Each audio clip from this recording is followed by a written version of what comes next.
So you just did some problems where you computed the derivative of the area of a circle with respect to different variables. In the first problem, we found a formula for the area of a circle in terms of the radius of a circle, and we computed the derivative with respect to the radius, dA dr.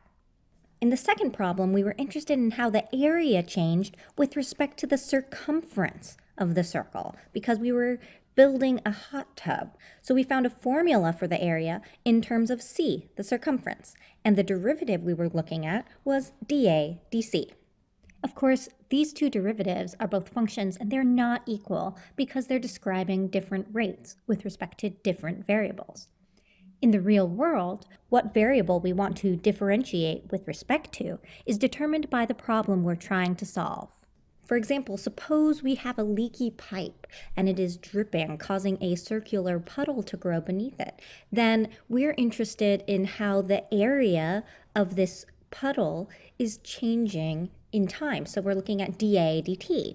So in each of these examples, it's really clear what the quantity is that we're looking at. We're looking at the area, and we're differentiating with respect to radius, circumference, and time.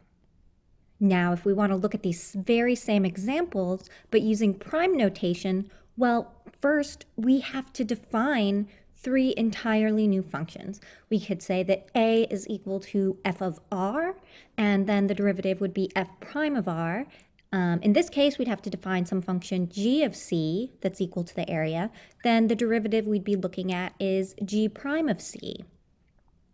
In the last example, we could define a function h of t, and the derivative we're looking at is h prime of t. So to use prime notation, we had to introduce three new functions, and now it's not even clear from the names of these functions what the units are, and we can't even tell that these derivatives are rates of change of areas of circles. So the derivatives are slightly easier to write, but we no longer know what they mean, and if we evaluate it at a point, then it's even less clear what the units are.